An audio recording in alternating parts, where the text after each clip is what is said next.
స్తోత్రం స్తోత్రం స్తోత్రం స్తోత్రం స్తోత్రం స్తోత్రం స్తోత్రం స్తోత్రం. మహాపరిశుద్ధుడా, ప్రేమ కలిగిన తండ్రి, నీ కొందనాలు స్తోత్రం చెల్లిస్తున్నాము నైనా. ఇంతవరకు నీ ఉచితమైన కృపలో దాచి ఆరోగ్యం ఇచ్చి ఆయుష్కాలమును పొడిగించి ఈ పునరుద్ధాన దినమందు నీ పరిశుద్ధమైన నామమును స్తుతించటానికి ఇంకనూ మమ్మలను బ్రతికించిన యేసయ్యానికి స్తోత్రం చెల్లిస్తున్నాం. జరుగుచున్న ఆరాధనను మీ చేతిలోనికి సమర్పిస్తున్నాం. కూడి వచ్చిన నీ బిడ్డలందరిని బట్టి నీ కొందనాలు స్తోత్రమయ్యా.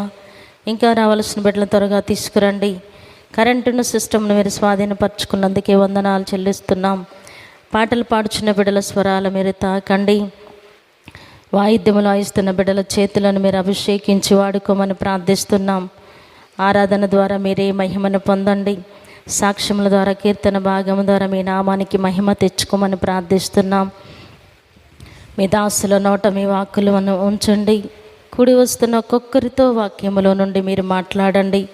వినగల చెవి, గ్రహించే హృదయం మాకు అందరికీ దయచేయమని ప్రార్థిస్తూ, ఆరాధన ఆది నుండి అంతవరకు మీరే అధ్యక్షులుగా, ప్రధాన యాజకులుగా మా మధ్యలోనికి దిగి వచ్చి క్రమంగా మర్యాదగా మీ నామానికి మహిమకరంగా జరిగిస్తున్నందుకు స్తోత్రం చెల్లించుకుంటూ, సమస్త మహిమ ఘనత ప్రభావం నీకే చెల్లిస్తూ యేసు నామమున అడుగుచున్నాము తండ్రి, ఆమేన్. హల్లెలూయా. యోహాను సువార్త 6వ అధ్యాయం 56వ వచనం చదువుతాం. పైనుంచి 45, 55 వచనం, 56 వచనం. నా శరీరం నిజమైన ఆహారం, నా రక్తము నిజమైన పానమునై ఉన్నది. నా శరీరం తిని నా రక్తం త్రాగువాడు నా యందును, నేను వాని యందును నిలిచి ఉందము. చాలు. రొట్టె ద్రాక్షరస కార్యక్రమంలో మనం పాలు పంపులు పొందుతున్నాము అంటే అర్థం, ఇది యేసు ప్రభు శరీరం. మనం తింటున్నది యేసు ప్రభు వారి యొక్క శరీరం. మనం తాగుతున్నది కంటికి కనపడుతున్నది ద్రాక్షారసమే, కానీ ప్రార్థన అనంతరం అది ఆయన రక్తంగా మారుతుంది. కాబట్టి మనం తాగుతుంది యేసు రక్తం. కాబట్టి యేసు శరీరాన్ని తిని యేసు రక్తం తాగుతున్నావంటే అర్థం కింద చదివిన మాటలో చూస్తున్నాం. నా శరీరం తిని నా రక్తం త్రాగువాడు నా యందును, నేను వాని యందును నిలిచి ఉంటున్నాము. హల్లెలూయా, హల్లెలూయా.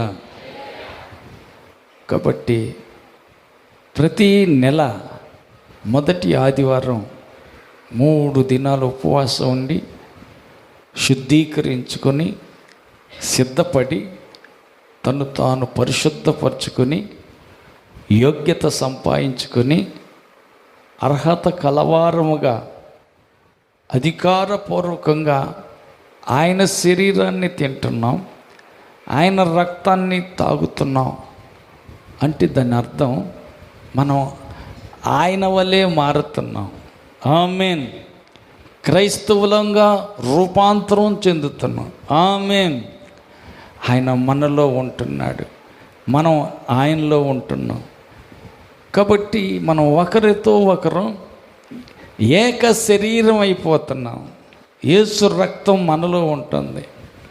కాబట్టి ఇప్పుడు మనం ఏమవుతున్నామంటే యేసుకు సొంతం అయిపోతున్నాం, యేసుకు స్వాస్థ్యంగా మారిపోతున్నాం, యేసు సంబంధించిన వారంగా ఉంటున్నాం. హల్లెలూయా, హల్లెలూయా. మనమంతా యేసు క్రీస్తు యొక్క ఆస్తివి. మనం ఆయన బిడ్డలం.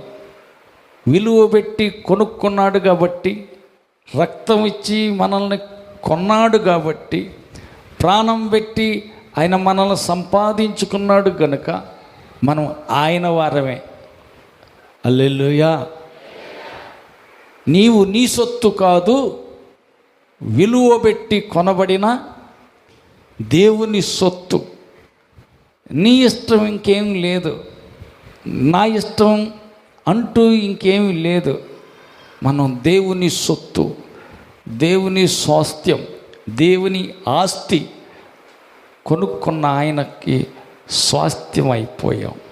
కాబట్టి మనం దేవుని పిల్లలం. పక్క వాళ్ళతో చెప్పండి, నీవు దేవుని బిడ్డవి. నీ తండ్రి ఇష్టమే కానీ నీ ఇష్టం ఎక్కడా తెల్లెత్తకూడదు. హల్లెలూయా, హల్లెలూయా. కాబట్టి మనం దేవుని సొత్తు, దేవుని స్వాస్థ్యం, దేవుని ఆస్తి.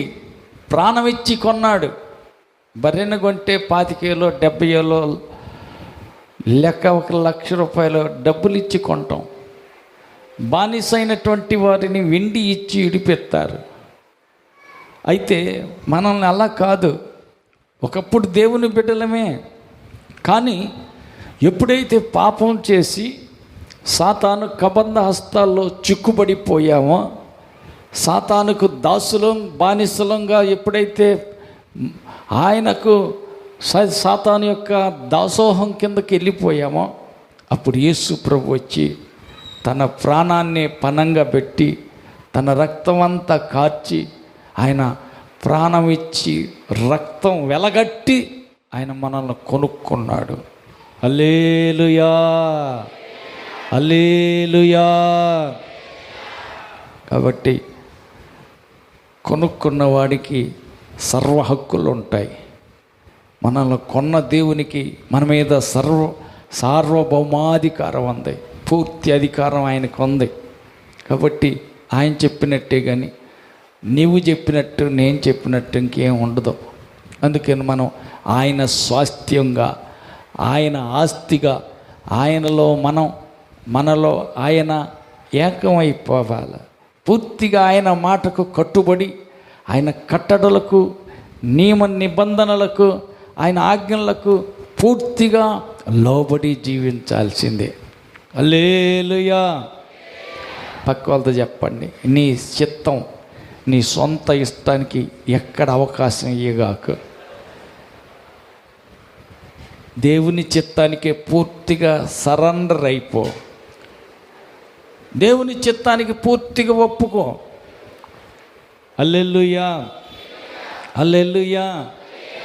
ఒకసారి మనం చూస్తాం, పౌలు అంటున్నాడు, బ్రతుకుచున్న ఈ నా జీవితం నాది కాదు, నా కొరకు సిలువ వేయబడి మరణించి తిరిగి లేచిన ఆయనదే.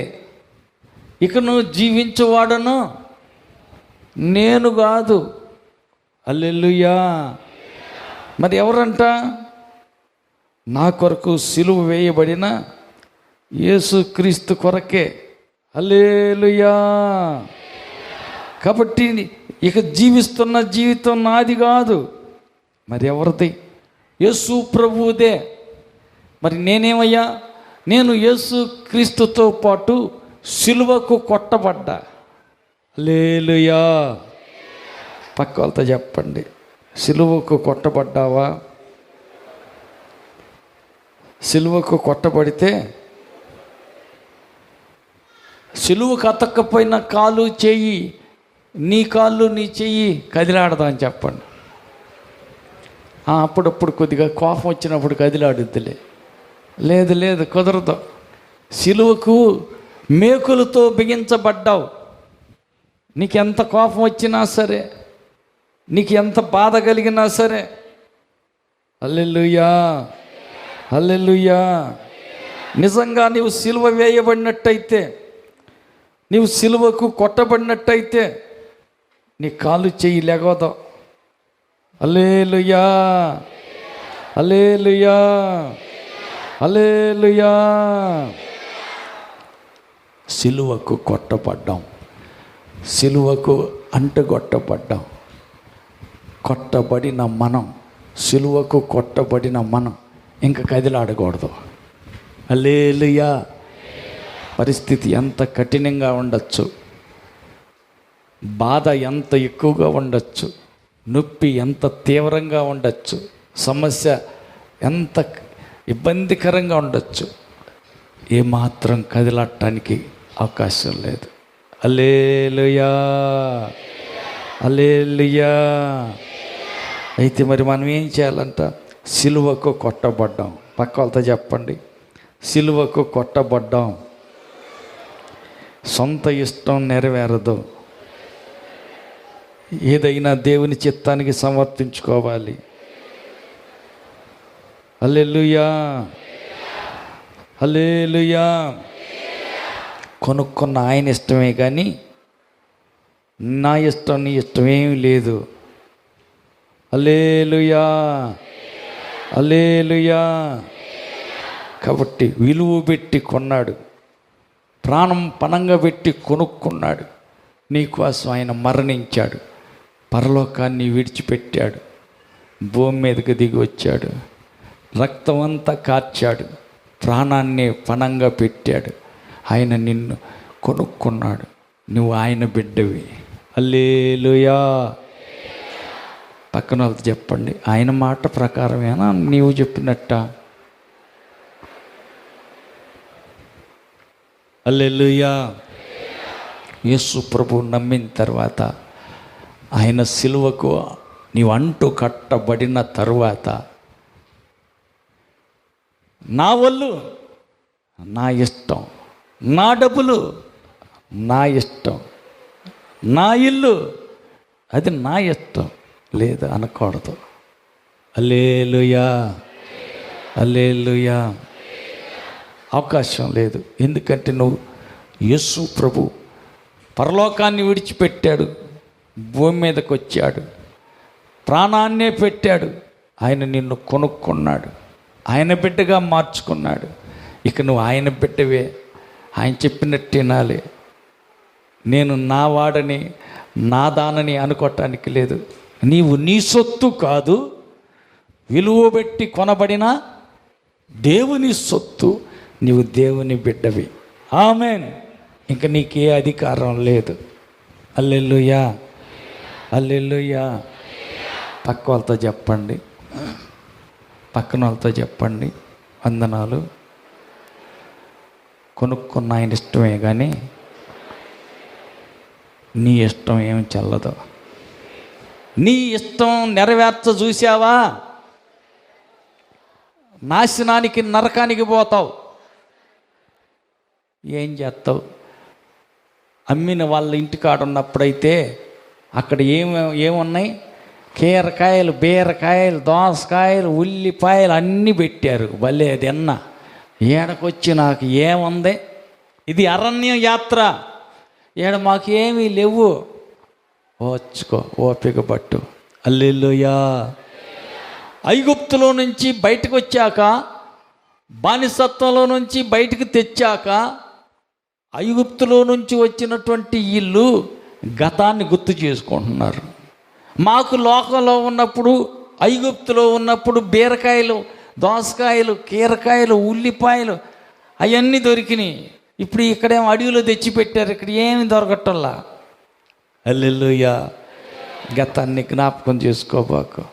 ఆకాశం నుంచి దేవుడు మన్నా కురిపిస్తున్నాడు. ఏ పూట భోజనం ఆ పూటే. అప్పుడు ఒళ్ళు అలిసేదాకా ఏం చేపించారు? ఎట్టి చాకిరి చేపించారు. అడుగడుగున కాలి కొద్దీ దన్నారు, చేతికి అందితే చేతి కొద్దీ దన్నారు. ఇరగబాదుడు బాదాడు, ఎప్పుడో ఒక ముద్ద పడేశారు. అవి గుర్తు చేసుకొని అదే బాగుంది, ఆ రోజులే బాగున్నాయి అంటున్నాడు. మరి ఇప్పుడు ఏం ఇటుకల్లో కాలుతున్నారు ఇల్లు? ఇటుక బట్టీల పని ఏ పని చేస్తున్నారు ఇల్లు? లేదు. ఏ పని చేయకుండా ఉచితార్థంగా ఆకాశం నుంచి దేవుడు మన్నాని కురిపిస్తుంటే, ఆకాశం నుంచి దేవుడిచ్చే ఆహారాన్ని తిని తృప్తిగా ఏ పని బాట లేకుండా దేవుని ఆరాధించటం వరకే. అని వీళ్ళు ఏం చేస్తున్నారు? అక్కడే బాగుంది అంటున్నారు. లేదు లేదు, గతాన్ని గుర్తు చేసుకోమాకండి. గతం మనకు వద్దు, గతించిపోయిన కాలమే చాలు. ఆ శ్రమలు, ఆ బాధలు, అక్కడ మనకి ఏదో దొరికాయి లోకంలో పాపంలో ఉన్నప్పుడు. దేవుని నమ్మకం ముందు ఏమేంటియో దొరికాయి. హల్లెలూయా.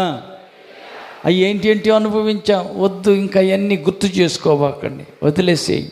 యేసు ప్రభు నమ్ముకున్నావు, ఆయన సన్నిధికి వచ్చావు, ఆయనకు అమ్ముడు పోయావు, ఆయన బిడ్డగా మారావు, ఆయన పరలోకానికి తీసుకెళ్తాక అంతా రెడీ చేస్తున్నాడు. హల్లెలూయా. 40 సంవత్సరాలు కాలు వాయల, 40 సంవత్సరాలు బట్ట మాయల, 40 సంవత్సరాలు వేసుకున్న చెప్పు వారు కూడా తెగిపోలా.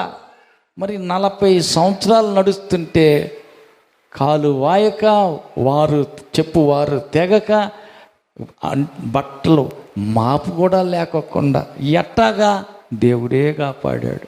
హల్లెలూయా. ఎంత ఆశ్చర్యం అంటే,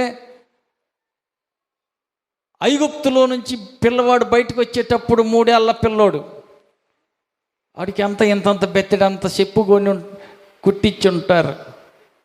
అప్పుడు ఒక షెడ్డి వేసారు. 3 ఏళ్ళు 4 ఏళ్ళు 5 సంవత్సరాల పిల్లలకి చిన్న చిన్న డ్రాయర్లు దొడిగితే ఆ డ్రాయర్ సొక్క ఈ పిల్లోడు పెరిగే కొద్దీ పిల్లోడు వెంట వాడు తొడుక్కున్న బట్టలు కూడా పెరుగుతూ వచ్చాయి. ఎంత ఆశ్చర్యం.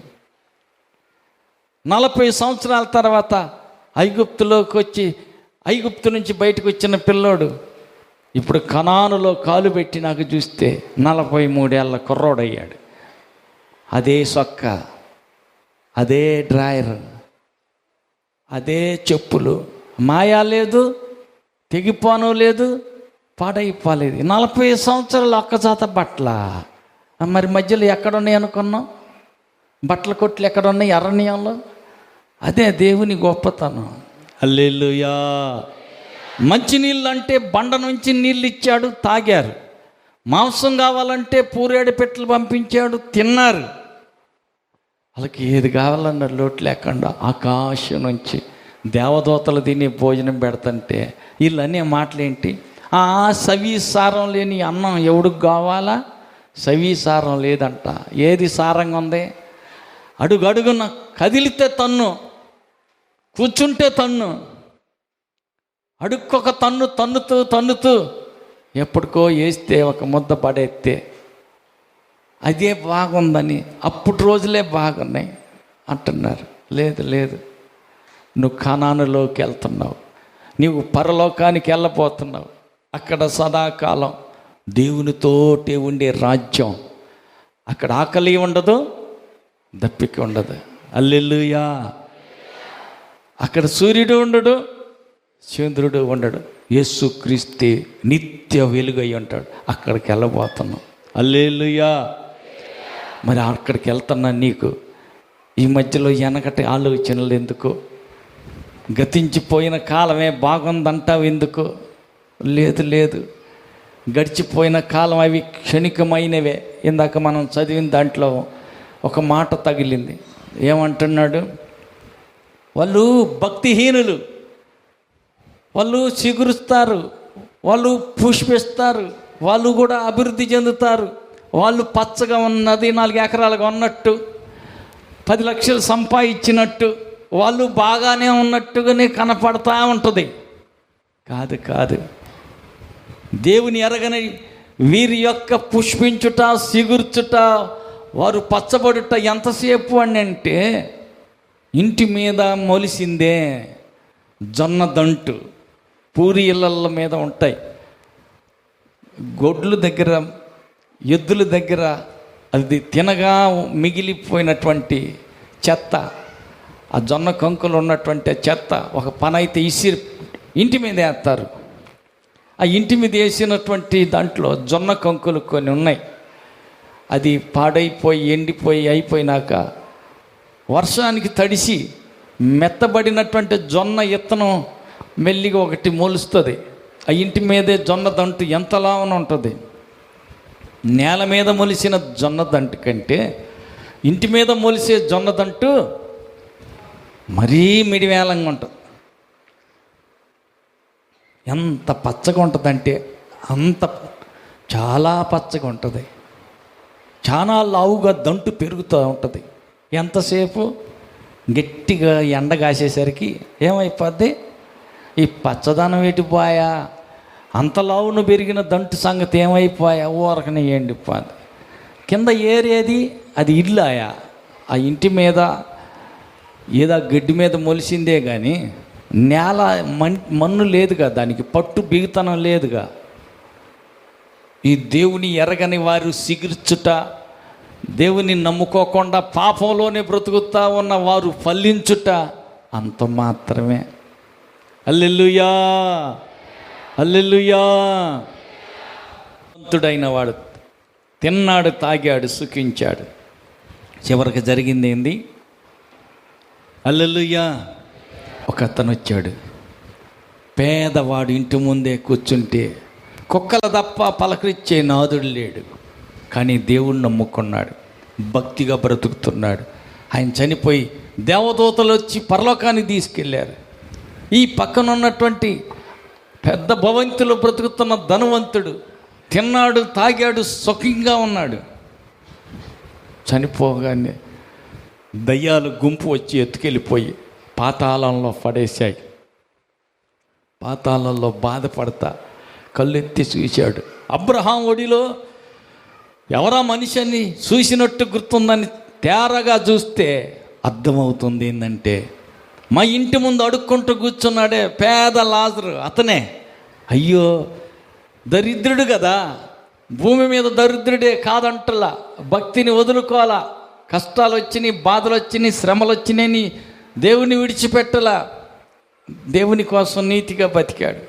ఈ భూమి మీద ధనవంతుడు ఏం కాదు అతను, ఆస్తిపాస్తులు ఏమి వెనకేయలే, దాచుకోవాలా. కానీ నీతిగా బ్రతికాడు.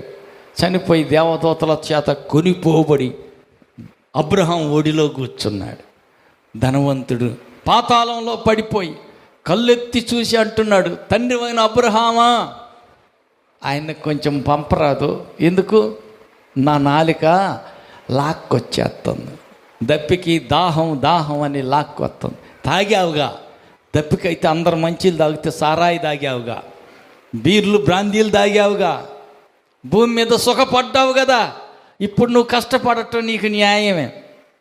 ఈ లోకంలో క్షణికమైన సుఖాలు, అల్పకాల పాపభోగాలు కొద్ది కాలమే ఉంటాయి.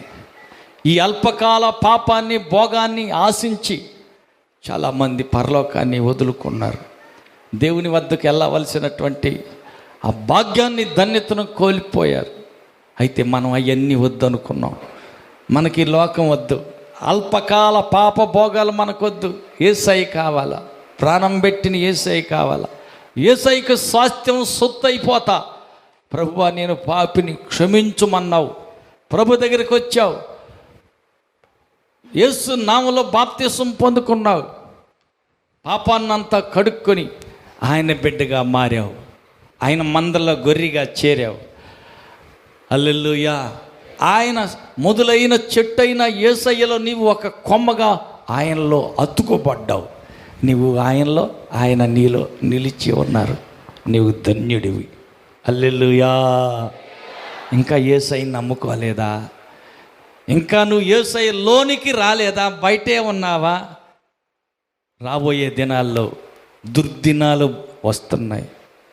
హల్లెలూయా. పల్లిగిలిచ్చే రోజులు అయిపోయినాయి. వాళ్ళ సంగతి వీళ్ళ సంగతి, వాళ్ళ ముచ్చట వీళ్ళ ముచ్చట చెప్పుకొని ఎగిరి పల్లిగిలిచ్చే రోజులు గడిచిపోయినాయి. ముందున్న కాలం అంతా భయంకరంగా ఉంటుంది. ప్రియులారా, పరిస్థితులు మారుతున్నాయి. ఎక్కడెక్కడ వాళ్ళంతా అర్థం చేసుకుని, గ్రహించుకుని, సత్యం ఏంటి, అబద్ధం ఏంటిది, ఏది నిజం, ఏది అబద్ధం అర్థం చేసుకుని, మనస్సు మార్చుకొని, యేసుని నమ్ముకొని, బాప్తిసం పొందుకొని పరలోకానికి సిద్ధపడుతున్నారు. హల్లెలూయా. బాప్తిసం పొందావంటే అర్థం, సెట్ అయిన యేసయ్యలో నువ్వు ఒక కొమ్మగా అతుకుపడుతున్నావు. ఆమేన్. మంద కాపురైన యేసయ్య దొడ్డిలో గొర్రెగా ఆయనతోటి ఏకమవుతున్నావు. ఆమేన్. యేసే శిరస్సు అయితే ఆ శిరస్సుకు అతుకుబడిన శరీర అవయవాల్లో నువ్వు ఒక కాలుగానో చేయిగానో ఆయనతోటి అతుకుబడి సంబంధం కలిగి ఉంటున్నావు. ఆమేన్.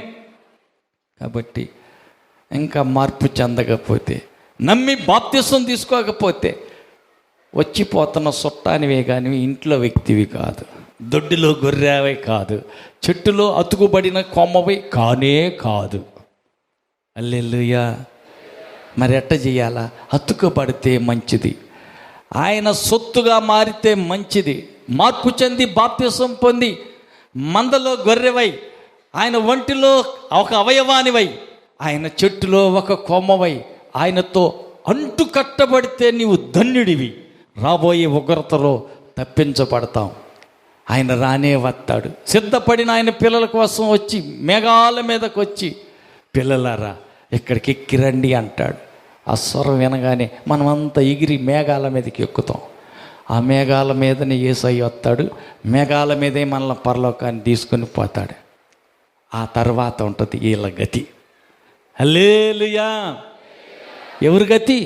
అది మన దేవుడు కాదు, ఇంగ్లీష్ వాళ్ళ దేవుడు. అది మన ప్రార్థన కాదు, అది ఎస్సీ వాళ్ళ ప్రార్థన, ఎస్సీ వాళ్ళ దేవుడు. ఎవరు చెప్పారు నీకు? తెలియకనే మూర్ఖత్వంగా మాట్లాడటం. హల్లెలూయా. ఎస్సీ వాళ్ళ తాత సొమ్మ యేసు ప్రభు కాదు.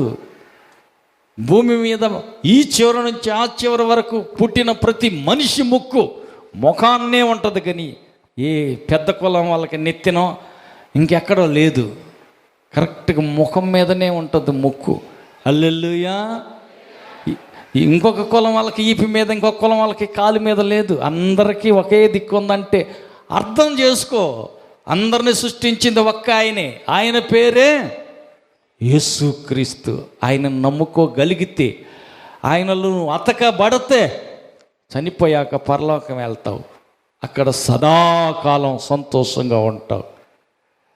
సొదొమ గొమొర్ర పాపం పెరిగిపోయింది, దేవుని ఉగ్రత దిగి రాబోతుంది. నీతిమంతులు ఎవరైనా ఉన్నారా? ఎతికి చూస్తే నలుగురు తేలారు. లోతు భార్య, 2 కూతుళ్ళు. దేవదూతలను పంపించి వారిని బయటికి తీసుకొచ్చారు. మీరు ముందు బయటికి రండి. సొదొమ మీద గొమొర్ర మీద అగ్ని గంధకాలు కురిపించబోతున్నానని చెప్పి దేవుడు వాళ్ళని బయటికి రానిచ్చాడు. వెంటనే పెళ్ళమంట ఉరిమినట్టు ఒక్కసారి అగ్ని గంధకాలన్నీ కురిశాయి. అంతా కాలి బోడిదైపోయింది. ఆయన ఎట్ట కాలుతున్నారో చూద్దామని లోతు భార్య ఎనికి చూడొద్దంటే ఎనికి చూసింది. అక్కడికక్కడికే ఉప్పు స్తంభమైంది. వాళ్ళు ఎట్ట కాలితే నీకెందుకు? నీతిమంతుల లెక్కలో చేరావు, ఐగుప్తి లోకం విడిచిపెట్టావు, పాపంతో జోలి నాకు వద్దని బయటకు వచ్చావు. వాళ్ళు ఎట్ట నాశనం అయితే నీకెందుకు? నువ్వు ముందుకు సాగు. హల్లెలూయా. నువ్వు పరలోకం చేరు, క్షేమంగా దేవునితో కలిసి సదాకాలం అక్కడ ఉండు. ముందు చూపుతో పరలోకానికే వెళ్ళాలి, కానీ మన ఆలోచనలన్నీ దేవుని మీదే పెట్టుకోవాలి. కానీ వెనక సంగతి ఆలోచనలు మనకు వద్దు. పక్క వాళ్ళది చెప్పండి, పాతవన్నీ విడిచిపెట్టు, పరలోకం మీదే ఆలోచనలు పెట్టు, ఆత్మీయంగా ముందుకు సాగు. అపోస్తల కార్యం 27 అధ్యాయం 22, 23 వచ్చిన చదువు. ఇప్పుడైనాను ధైర్యం తెచ్చుకోండి అని ఇప్పుడు ఏడుకొనిచున్నాను, మిమ్మును వేడుకొనిచున్నాను. ఎవని ప్రాణానికి హాని కలగదు.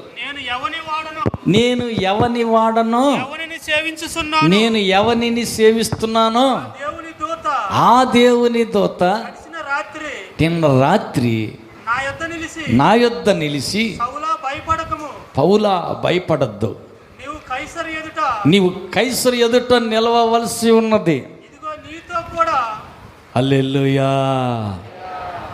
అక్కడ అంటున్నాడు ఆయన పౌలు, నేను ఎవని వాడినో, నేను ఎవరిని సేవిస్తున్నానో, నేను ఆయన వాడిని. పక్క వాళ్ళని అడగండి, మీరు ఎవరి వారు? నేను మా ఆయన దానిని అంటున్నారా? లేకపోతే ఏమని చెప్పి మా ఆడవాళ్ళ పెత్తనం అంత నాదే ఉంది, వండి పెడితే తింటం లేదంటే బజారుకు పోయి బజ్జీలు తిని అత్త పడుకుంటా, అంతే, నాదేం లేదు. మా ఆడవాళ్ళదే అంత. ఏలుబడి అంత పెత్తనం అంతా.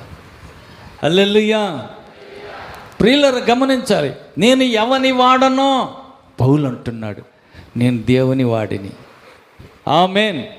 నేను ఎవరిని సేవిస్తున్నానో ఆ దేవుని దూత రాత్రి నా పక్కన నిలబడ్డాడు. హల్లెలూయా. అది భయంకరమైన పరిస్థితి. వాడ ప్రయాణం, ఏ క్షణాన వాడ మునిగిపోద్దో, అందరు ఎప్పుడు చనిపోతారో తెలియటల్లా. అంత భయంకరమైన పరిస్థితిలో దేవునితో సంబంధం ఉంది, దేవునితోటి అనుబంధం ఉంది. దేవుడు ఆయన కలిసి ఉన్నాడు. నాదేం లేదు, నా దేవుడిని సేవిస్తున్నా, నేను ఆయన వాడని, నేను ఆయన బిడ్డని. ఆయన ఏం చెబితే అదే. రాత్రి కల్లో ఆయన దూత వచ్చి నిలబడ్డాడు. నీకు ఏమీ కాదు, నీతో పూట ఓడలో ఉన్న 276 మంది ఉన్నారే, ఎవరి తల ఇంటర్ కూడా ఊడి కింద పడదు. ఎందుకని? అందులో దేవునితో సంబంధం కలిగిన ఒక వ్యక్తి ఉన్నాడు. ఆయన పేరు పౌలు. పౌలును బట్టి పౌలు ఉన్న వాడలో ఉన్న అందరూ సురక్షితంగా ఒడ్డుకు చేరారు. ఆమేన్. పక్క వాళ్ళతో చెప్పండి, దేవునితో నీవు సమర్పించుకొని దేవునితో బంధం కలిగి నీ ఉంటే నిన్ను బట్టి నీ ఊరు రక్షించబడుతుంది, నిన్ను బట్టి నీ పేట రక్షించబడుతుంది, నిన్ను బట్టి నీ కుటుంబం అంతా క్షేమంగా ఉంటారు. హల్లెలూయా. అయితే నేను దేవుని దానను, నేను దేవుని వాడను, యేసుతో నేను సిలువ వేయబడ్డానని ఆయనకి నీవు సంపూర్ణంగా సమర్పించుకోవాలి. హల్లెలూయా, హల్లెలూయా, హల్లెలూయా. కాబట్టి మనం సంపూర్ణంగా దేవునికి సమర్పించుకొని, నేనేముంది ఆయన చేతిలో వస్తువుని, ఆయన వాడుకుంటే వాడబడతా, పక్కన పెడితే పక్కన ఉంటా, నాదేం లేదు, నేను ఆయన సొత్తుని, నేను దేవుని స్వాస్థ్యాన్ని, నేను దేవుని బిడ్డనని ఆయనతో నీలో ఆయన కలిసి ఉంటే, ఆయనలో నీవు నిలిచి ఉంటే ఏం జరుగుద్ది? నీ చుట్టూ ఉన్న పరిస్థితులన్నీ నిన్ను బట్టి మారిపోతాయి. ఆమేన్. నీ మూలంగా అనేక మంది బ్రతుకుతారు. ఆమేన్. నీ ద్వారా అనేకులకు మేలు కలుగుద్ది. ఆమేన్. అయితే నువ్వు ఆయనలో నిలిచి ఉండాలి. ఆయనలో నిలిచి ఉండాలంటే నువ్వు ఆయన శరీరాన్ని తినాలి, ఆయన రక్తాన్ని తాగాలి. అప్పుడు ఆయనలో నీలో ఆయన నిలిచి ఉంటారు. హల్లెలూయా. మరి ఆయనలో నిలిచి ఉండాలంటే ఆయన శరీరం తినాలి, అదే నిజమైన ఆహారం. ఆయన రక్తం తాగాలి, అదే నిజమైన పానీయం. మరి మిగతా ఇవన్నీ వ్యర్థమైన ఆహారాలే. నిజమైన ఆహారం ఆయన శరీరం, అది ఆత్మ సంబంధమైన ఆహారం. ఆ ఆహారం తింటూ ఉంటే నీవు ఆయనలో ఉంటావు, ఆయన నీలో ఉంటాడు. మరి ఆహారం తినాలంటే అర్హత కూడా ఉండాలి, తగిన పరిశుద్ధత కావాలా, తగిన యోగ్యత కావాలా, తగిన సిద్ధపాటు కావాలా, తగినంత పవిత్రత కలిగి ఉండి సిద్ధపడి అందులో చెయ్యి వెయ్యాలి. అయోగ్యంగా చెయ్యి వేయకూడదు. అయోగ్యంగా అంటే ఎవరినో ఏదో గొడవ అయింది పలకరించటల్లా, మాట్లాడుకోవటల్లా, ఎడముఖం పెడముఖంగా ఉంటున్నావు. ఏం పోయింది? ఒక్కడికి పోయి బల్లలో చెయ్యి వెయ్యాలి. కనుక నీకు నీ దేవునికి మధ్య బంధం కలుపుకోవటానికి పక్క మనిషితో కూడా సంబంధం కలపాలి. కాబట్టి బాధ పెడితే క్షమించు అని ఒక మాట అడిగి, సారీ చెప్పి షేక్ హ్యాండ్ ఇచ్చి, ఏదో మంచి కూర వండితే ఒక గిన్నె ఇచ్చి పలకరించి వస్తే అంతటితో బాధగా ఆ మనిషినే, ఆయన్నే, నేనా పలకరీయటమా? జరగని పని కాదు. నువ్వు పరలోకానికి వెళ్ళాలి. హల్లెలూయా. ప్రభుతో నువ్వు సంబంధాన్ని కలుపుకోవాలి. హల్లెలూయా, హల్లెలూయా. అందుకోసమే మన మేలుకే మనం తగ్గించుకుందాం. మనకు పరలోకం వెళ్ళాలి కాబట్టి మన దారి సరళం చేసుకోవటం కోసమే మనమే ఒక మెట్టు దిగుదాం. తప్పు చేసింది వాళ్ళే, కీడు చేసింది వాళ్ళే, నష్టం చేసింది వాళ్ళే, నిన్ను బాధ పెట్టి గాయపరిచింది వాళ్ళే కాదంటల్లా, అన్యాయం చేసింది వాళ్ళే అయినా పర్వాలా. తన సిలువ వేస్తున్న వారిని జాలి చూపి యేసయ్య అంటున్నాడు, తండ్రి వీరేం చేస్తున్నారో వాళ్ళకి తెలియదు, వీళ్ళని క్షమించు అన్నాడు. కాబట్టి అదే స్వభావం మనలోనికి రావాల, అదే ఆలోచన మనలోకి వచ్చేయాల. నువ్వు ఆయన బిడ్డగా ఆయనతోటి కనెక్షన్, ఆయనతోటి సంబంధం ఎప్పుడైతే కలుపుకుంటావో ఆయన బుద్ధిలే రావాల, వేరే ఆలోచన రాకూడదు. హల్లెలూయా, హల్లెలూయా. కొన్నిసార్ల వాళ్ళ అయ్య ఎంత కోపపడుతుంటాడో, ఏది దొరికితే అది ఇసిరిసిరి వేస్తుంటాడు ఈ పిల్లోడు కూడా. గమనించిన పక్కన వాళ్ళు అంటారు, వీడికి అచ్చ వాళ్ళ అబ్బ బుద్ధులే వచ్చినాయి నాయన, పొల్లు పోకుండా వాళ్ళ అయ్య బుద్ధులే వచ్చినాయి. వాళ్ళ అయ్య అట్టగే చిన్నదానికి పెద్దదానికి డౌన్ డూమ్ అని అరిసి ఊరుకూరుకునే కోప్పడి ఏది దొరికితే అది ఇసిరేస్తాడు. ఈడు కూడా చేతులు ఏది ఉంటే అది ఎట్టి ఇసిరిసిరేస్తున్నాడు. వీడు ఒకరవ లేడు. 7 సంవత్సరం 2 ఏళ్ళకే ఈడుకు అయ్యే బుద్ధులు వచ్చినాయి అంట. మరి మనం కూడా ఏ బుద్ధులు రావాలా? శారీరకంగా కన్నా మన ఆ అయ్యే బుద్ధి కాదు, మన కోసం రక్తం కార్చాడే, ప్రాణం పెట్టాడే, మనల్ని కొనుక్కున్నాడే, ఆయన బుద్ధులు రావాలి. తండ్రి వీరేమి చేయిస్తున్నారో వీళ్ళు ఎరగరయ్యా, క్షమించు. అలాంటి ఆయన స్వభావం రావాలి. ఆయన ఆత్మ వస్తే అన్నీ ఆయనలాగే మారిపోతాం. ఆమేన్. కాబట్టి ప్రభు బల్లలో చేయి వేయబోతున్నాం మనం. ఆయనలో మనం, మనలో ఆయన నిలిచి ఉండాలి. నువ్వు ఎడారిలో ఉన్నా, రాజుల ఎదుట ఉన్నా, నీవు ఆయనలో నీవు ఎప్పుడైతే నిలిచి ఉంటావో దేనికి భయపడవు. హల్లెలూయా. ఏ పరిస్థితి నిన్ను అధిగమించజాలదు. హల్లెలూయా. రాజు ఎదురుగా నిలబడి, నేను ఎవని వాడనో, నేను ఎవరిని సేవిస్తున్నానో ఆయన పేరట చెబుతున్నా. 3.5 సంవత్సరాలు భూమి మీద వర్షం కురవదో ఖచ్చితంగా చెబుతున్నాడు. ఉన్నది ఎక్కడా? ఏలియా నిలబడిందేమో రాజుగారి ఎదురుగా, రాజభవనంలో నిలబడి నేను ఎవరి సన్నిధిలో నిలబడ్డానో అంటున్నాడు. అంటే రాజభవనంలో నిలబడ్డా దేవుని సన్నిధి ఎనికిడితే ఉంది. ఆమేన్. తర్వాత నేరుగా కొండ గుహలోకి వెళ్ళాడు. అక్కడికి వెళ్ళి నేను అంటున్నాడు, నేను ఎవరిని సేవిస్తున్నానో, నేను ఎవని వాడనో, ఎవని సన్నిధిలో నిలబడ్డానో అంటున్నాడు. అదేంది అంటే ఎక్కడ ఉన్నా సరే దేవుని సన్నిధి ఎనికిడితే ఉన్నదన్నమాట. అవును, నీవు దేవుని సన్నిధిని మోసుకొని పోవాలి. హల్లెలూయా. నువ్వు ఎక్కడ నిలబడితే అక్కడ దేవుని సన్నిధి ఉండాలి. దేవుడు నీకు తోడుగా ఉండాలి. ఆయనకు వేరే మనం ఏం చేయలేం. యేసయ్యని పోగొట్టుకోబాకు. పక్క వాళ్ళతో చెప్పండి, 30 రూపాయలకు ఆయన అమ్ముకున్నాడు, నువ్వు అమ్ముకోబాకు. యేసయ్య ఎడమయ్యాడా? కరెంటు తీసిన ఫ్యాన్ గని తిరుగుద్దే నీ పరిస్థితి అట్ట. కరెంటు పోయింది, ఫ్యాన్ తిరుగుద్దమ్మా. కర్ర పెట్టి తిప్పితే ఎంతసేపు అని తిప్పుతావు అది? హల్లెలూయా. కరెంటు పోయింది, కరెంటు పోయినాక ఈ ఫ్యాన్లు ఎన్ని ఉంటే ఏం ఫలితం? లైట్లు ఎన్ని ఉంటే ఫలితం ఏముంది? పేరుకు ఆకారానికే ఇన్ని ఉన్నాయని చూసుకోవటానికి అంతే. హల్లెలూయా. యేసు ప్రభు నిన్ను విడిచిపెట్టి వెళ్ళిపోయాడా? ఆయనకు నీకు సంబంధం తెగిపోయిందా? ఆకారానికే మనిషిగా ఉంటావు. ఒక్క మాటతో చెప్పాలంటే యేసు లేకుండా నీవు సచ్చిన శవానివి. అదేంది? నేను బాగానే ఉన్నాగా, తిరుగుతున్నాగా, మాట్లాడుతున్నా, అన్నీ బాగానే ఉన్నాయిగా, కదులుతున్న శవానివి. హల్లెలూయా, హల్లెలూయా. పక్క వాళ్ళు అడగండి, యేసయ్య నీతోటే ఉన్నాడా? ఎక్కడైనా వదిలిపెట్టావా? ఎడైనా పోగొట్టుకున్నావా? పోగొట్టుకోబాకు. యేసయ్యని కోల్పోమాకు. యేసయ్యని నిన్ను విడిచిపెట్టి వెళ్ళిపోయే పరిస్థితి తెచ్చుకోబాకు. ఎప్పుడు విడిచిపెడతాడు? దేవునికి ఇష్టం లేని పనులు నీలో కనపడితే, ఆయనకు బాధ కలిగి ఆయనకు నచ్చనిది ఏదైనా నీలో ఆయనకు కనపడితే ఆయన ఉండడు, వదిలిపెట్టి వెళ్ళిపోతాడు. హల్లెలూయా, హల్లెలూయా. మాతో కూడా రండి ప్రభు అంటే మోషేతో దేవుడు అంటున్నాడు, వీళ్ళు మెడవంచని జనాంగం, లోపడరు.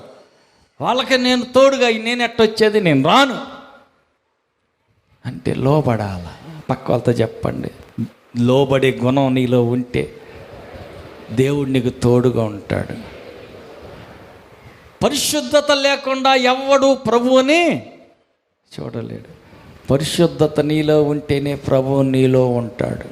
పక్క వాళ్ళకి చెప్పండి, పరిశుద్ధత నీలో ఉంటేనే ప్రభువు నీతో ఉంటాడు. హల్లెలూయా, హల్లెలూయా, హల్లెలూయా.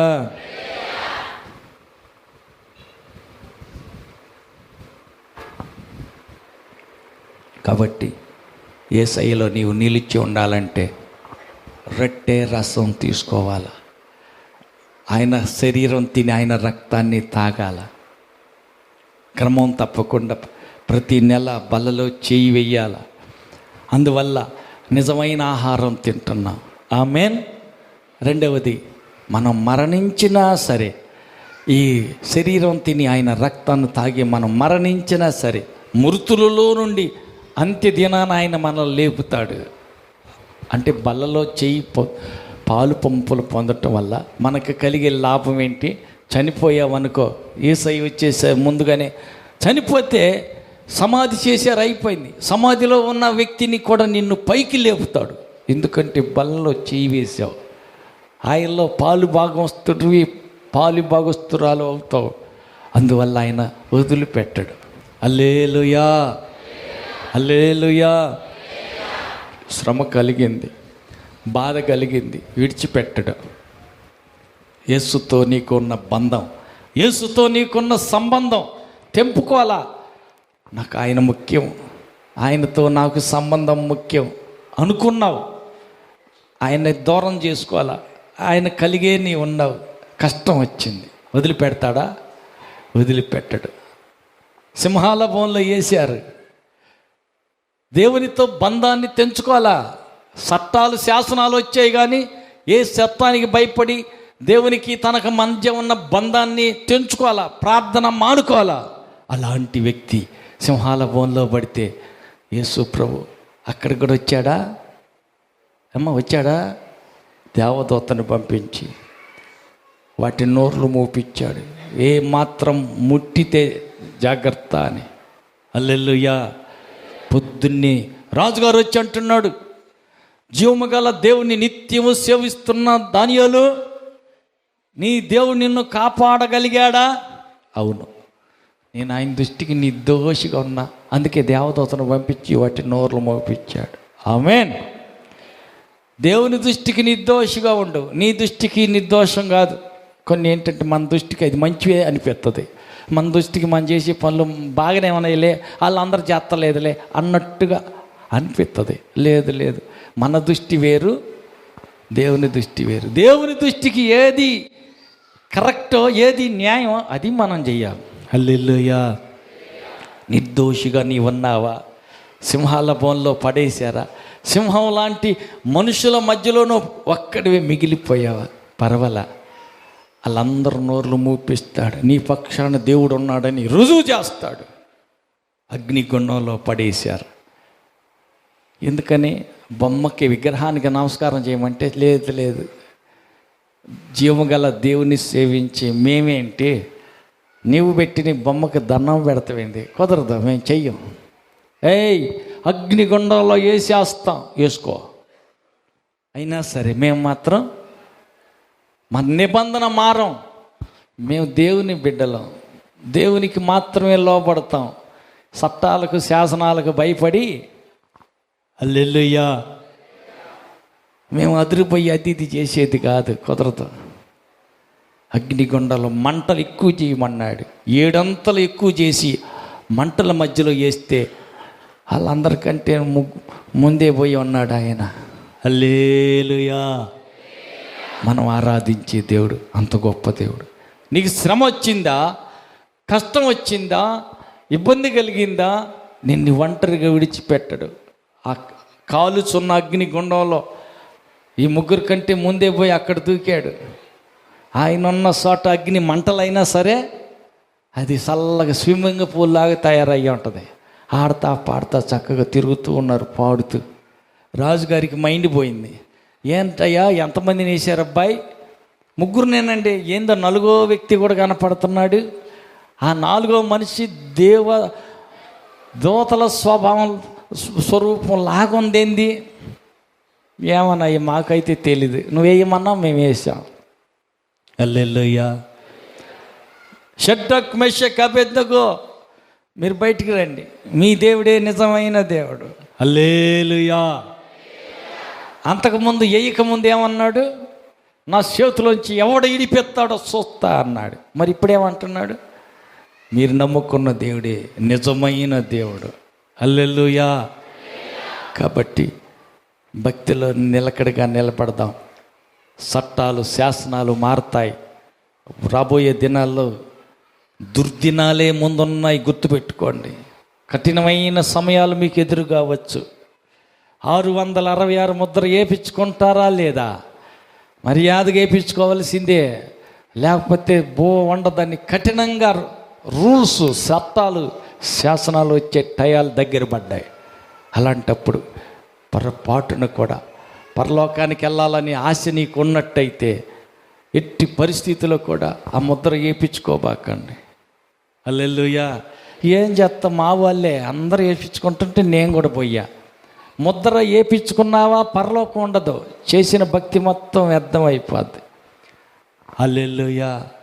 666 ముద్ర అంత రెడీగా ఉంది. ఒక పక్క నుంచి వేస్తూ వస్తూ ఉన్నారు. ఈ కుల గణన ఏ రకంగా అయితే అయిపోవచ్చిందో ఇంకా రేపటితోటి రీవాల్యుయేషన్ కూడా పూర్తి అయిపోతుంది.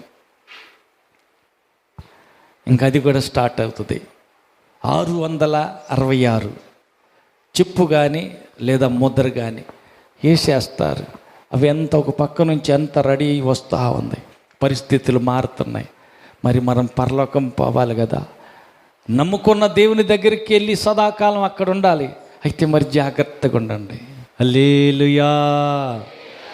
మోసపోబాకండి. అంత్య దినాలు అపాయకరమైన దినాలు, దుర్దినాలు ఇవి. ఈ దుష్ట దినాలలో మెలకువగలిగి ప్రార్థన చేయండి. హల్లెలూయా. మొత్తుకుంటూనే వస్తున్నా, వారానికి ఒకసారి గుర్తు చేస్తున్నా. గంట కోటం కలిసి ప్రార్థన చేయండి, కలిసి ప్రార్థన చేయండి. గంట కోటం. హల్లెలూయా. హల్లెలూయా. గంట కోటం కూడుకోమంటే నీకు దిక్కున్న కాడు చెప్పుకోపో, మేము మాత్రం కూడుకోమంటే కూడుకున్నాం. హల్లెలూయా. సరే, మీరు కూడుకోకపోయారు కదా, రేపు పరిస్థితులు ఉన్నాయి, మీ ముందు పరిస్థితులు ఉన్నాయి. హల్లెలూయా. ఈ సవాళ్ళన్నీ మీరు ఎదుర్కోవాలంటే, ఈ కష్టాలు, ఈ బాధలు, వీటన్నిటిని తప్పించుకుని పరలోకం చేరాలంటే చాలా కష్టంగా ఉంటుంది. అప్పుడు తప్పించే నాథుడు ఎవడు ఉండడు. అగ్నిగుండంలో నువ్వు పడ్డాక అల్లాడిపోవటం తప్ప అగ్ని ఆరగదు, పురుగు సావదు, నీ ఆత్మకు సావు ఉండదు, నీ బాధకు ముగింపు ఉండదు. హల్లెలూయా. కాబట్టి ఒకవైపు నుంచి భయంకరమైన శ్రమలు అలుంకుంటూ వస్తుంటే, ఇంకా కళ్ళు తెరవకపోతే, ఇంకా గంట కోటంలో కూడుకోకపోతే, ఇంకా మేల్కొని ప్రార్థన చేయకపోతే నిన్ను ఎవడో తప్పించే నాథుడు ఉండడు. అప్పుడు వామ్మో వాయ్యో, నువ్వు ఇంకెంత అరిచినా నెత్తి నీరు కొట్టుకున్నా ఫలితం లేదు. పక్క వాళ్ళని అడగండి, పరలోకం వస్తావా? బాప్తిసం పొందావా? పవిత్రంగా నీవు బ్రతుకుతున్నావా? మెలకుగా ఉండి ప్రార్థన చేస్తున్నావా? మనకు కాదుగా వచ్చింది, అక్కడెక్కడో కదా కష్టాలు. మణిపూర్కి కదా కష్టాలు వచ్చింది, మనకు బాగానే ఉందిగా. లేదు. ఇలా వాళ్ళ పక్క ఊరు వచ్చిందంటే రేపు మన ఊరు కూడా వస్తుంది. మరి ఈ కష్టాలు వచ్చినప్పుడు నిలబడగలవా? యేసే దేవుడు, యేసునే నమ్ముకుంటానంటే గొంతు కోసి, అన్నవాడిని తలకాయని గొంతు కోసి తలకాయని వాళ్ళ గుమ్మానికి కట్టేసిపోతున్నారు. హల్లెలూయా. పరిస్థితులు అంత తీవ్రంగా ఉన్నాయి. మరి నిలబడేది ఎంతమందో, ఊడిపడేది ఎంతమందో, నిజ భక్తులు ఎంతమందో, దొంగ భక్తులు ఏదో అవసరానికి బాధ వచ్చింది కాబట్టి ప్రార్థనకు వచ్చాం, కానీ లేకపోతే మాకేం కర్మ? మా దేవుళ్ళు లేదా? మా దేవతలు లేరా? మా చుట్టాలు లేరా? లేదు ప్రియులరా. పరిస్థితులు తాలు ఎంతో, గట్టి గింజ ఎంతో, గిడ్డంగి చేరే గింజలు ఎవరెవరో, అగ్నిగుండంలో పడిపోతున్న పొట్టు ఎంతమందో తేలిపోద్ది. నీ భక్తి యొక్క స్టాండర్డ్ ఎంత ఉందో, నీ భక్తి అసలు భక్త్యా లేకపోతే నామకార్థ భక్త్యా, పేరుకే ప్రార్థన లేకపోతే పరలోకం వెళ్ళే ప్రార్థన తేలిపోద్ది. మరి ఏం చేద్దాం? సిద్ధపడదాం, అందరు లేచి నిలబడదాం, చేతులు ఎత్తుదాం, కళ్ళు మూద్దాం, ప్రార్థన చేద్దాం. నేను ఎవని వాడనో, నువ్వు ఎక్కడున్నా సరే నువ్వు దేవుని దానవి, దేవుని వాడవని గుర్తుంచుకొని ఎట్టి పరిస్థితిలో కూడా ఆయన ఆజ్ఞను మీరకూడదు, ఆయన కట్టడాలు దాటిపోకూడదు. ఆయనలో నీలో ఆయన నిలిచి ఉండాలి. ఆయనలో నిలిచి ఉండుటకై బల్లలో చెయ్యి వెయ్యాలి. బల్లలో చెయ్యి వేయాలంటే తగిన అర్హత, పరిశుద్ధత, సిద్ధపాటు, శుద్ధీకరణ కావాలా. చేతులెత్తి ప్రార్థన చెయ్యి. ప్రభువా, అయోగ్యంగా చెయ్యి వేయకూడదు, యోగ్యత నాకు దయచేయి. ప్రభు శరీరం అతి పరిశుద్ధమైన ఆయన రక్తం తిని త్రాగుటకు అర్హత దయచేయి, యోగ్యత దయచేయి. శుద్ధీకరించు, సిద్ధపరచు, పరిశుద్ధపరచు, నన్ను శుద్ధీకరించు. మరణం తర్వాత పరలోకం వెళ్ళే భాగ్యం, ధన్యత, అర్హత, యోగ్యత నాకు ఇవ్వయ్యా. ఎక్కడైనా నీకు అయిష్టమైనది నాలో ఉంటే తీసివేయి.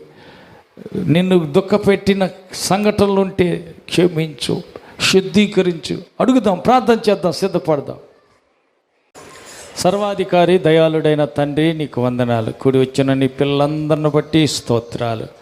ప్రభు శరీరం తిని ప్రభు రక్తం త్రాగువాడి నిత్య జీవం కలవాడని, ప్రభు శరీరం తిని రక్తం తాగువాడు నాయందును నేను వానియందును నిలిచి ఉందామని నీ లేఖనాన్ని బట్టి నీకు స్తోత్రం. అవును ప్రభు, శరీరాన్ని తిని ఆయన రక్తాన్ని త్రాగి మేము క్రీస్తులో నిలిచి ఉంటామని, ఆయన మాలో నిలిచి ఉంటారని మాకు బయలుపరిచిన వాక్కుకై స్తోత్రాలు. మేము ఎక్కడున్నా ప్రభు శరీరం తింటున్నా మేము అనాథలం, దిక్కులేని వారం కాదని, మాలోనే నీవు నివసిస్తున్నావని, నిన్ను కలిగిన మేము ధన్యులవని గుర్తుంచుకొని ఎక్కడ నీ సన్నిధికి మేము దూరం కాకుండా, నీతో సహవాసాన్ని పోగొట్టుకోకుండా మేము నీలో నిలిచి బహుగా ఫలించే వారిగా ఫలభరితమైన ఆత్మీయ జీవితం నీ బిడ్డలకొక్కరికి దయచేసి నీ బిడ్డలకొక్కరిని ఆశ్రయించి దీవించమని, వారు అర్పించబోతున్న కానుకలు అంగీకరించమని, వారు తినబోతున్న ఆహార పదార్థాలను శుద్ధీకరించమని నీ బిడ్డలకొక్కరిని పేరు పేరు చొప్పున బలపరిచి, ఎవరైనా రోగులుంటే యేసు నామ ప్రభావం చేత వారికి విడుదల కలుగునుగాక నాకు ఆశిస్తున్నాను. వారి వెనక దాగిన సమస్యల వెనక ఉండి ప్రతి దురాత్మ శక్తులన్నిటినీ యేసు నామములో బిడ్డలు విడిచి పారిపోమని ఆజ్ఞాపిస్తున్నాను. ఏ దయ్యపు బిడ్డలను బాధ పెడతానికి, కలవరం తెచ్చి పెడతానికి అవకాశం లేదు. యేసు నామములో బిడ్డలకు విడుదల కలుగునుగాక. నజరేయుడైన యేసు నామములో ప్రతి దుర్మార్గుని కట్లన్నీ తెగిపోవునుగాక. దేవుని బిడ్డలైన వారికి విరోధంగా, వ్యతిరేకంగా ఉచ్చరించబడి ప్రతి మంత్ర ప్రయోగం యేసు నామములో నిర్వీర్యమైపోవునుగాక. నీ బిడ్డల చేతి వృత్తిలో దీవెన పొందుదురుగాక. పంట పొలాల్లో బిడ్డలు ఆశీర్వదించబడుదురుగాక. పాడి పశువుల్లో బిడ్డలు వర్ధిల్లుదురుగాక. పిల్లల చదువులో వారు విస్తరించుదురుగాక. ప్రభు, ఇల్లు లేని వారు ఇల్లు కట్టుకోవటానికి కృప పొందుకొందురుగాక. సంతానం లేని వారి గర్భాలు యేసు నామములో తెరవబడునుగాక. ఉద్యోగాలకై ఎదురు చూస్తున్న వారికి ఉద్యోగం కొరకై ద్వారాలు తెరవబడునుగాక. ప్రభు, నీ బిడ్డలకొక్కరిని పేరు పేరు చొప్పున దీవించండి. దూర ప్రాంతాల పనులకు వెళ్ళిన బిడ్డలు క్షేమంగా వారి పనులు ముగించుకొని లాభంతో, ఆదాయంతో, ఆశీర్వాదంగా, సురక్షితంగా తిరిగి ఇంటికి చేరు పర్యంతం మీ దోత కాపుదల వరకు అనుగ్రహించబడునుగాక. చాచిన బలిష్టమని మీ రెక్కల నేను నీ బిడ్డలందరినీ దాచి బలపరిచి భద్రపరచమని దేవా, వారి చేతిలో నూనెను యేసు రక్తంగా మార్చి ఏ బాధ వ్యాధికి ఎవరికి వాడినా విడుదలిచ్చి గొప్ప కార్యాలు చేసి ఘనత, మహిమ, ప్రభావం అంతా మీరే పొందుకోమని ఇన్ని బిడ్డలందరినీ చేతులకు అప్పగిస్తూ ఆశీర్వదించమని ప్రార్థిస్తూ మహిమతో మధ్యాకాశానికి రానయ్యున్న మా ప్రభువును రక్షకుడైన యేసు నామములో ప్రార్థించి వేడుకుంటున్నాము తండ్రి, ఆమేన్. మన ప్రభు యేసుక్రీస్తు కృపయు, తండ్రి దేవుని ప్రేమయు, పరిశుద్ధాత్మని యొక్క నిండు సహవాసము కూడి వచ్చిన మనకును సర్వలోక పరిశుద్ధులందరికీ సదాకాలం తోడైండి నడిపించునుగాక. ఆమేన్. హల్లెలూయా, హల్లెలూయా, హల్లెలూయా, హల్లెలూయా. ఆమేన్. అందరికీ వందనాలు, పక్కవారికి వందనాలు.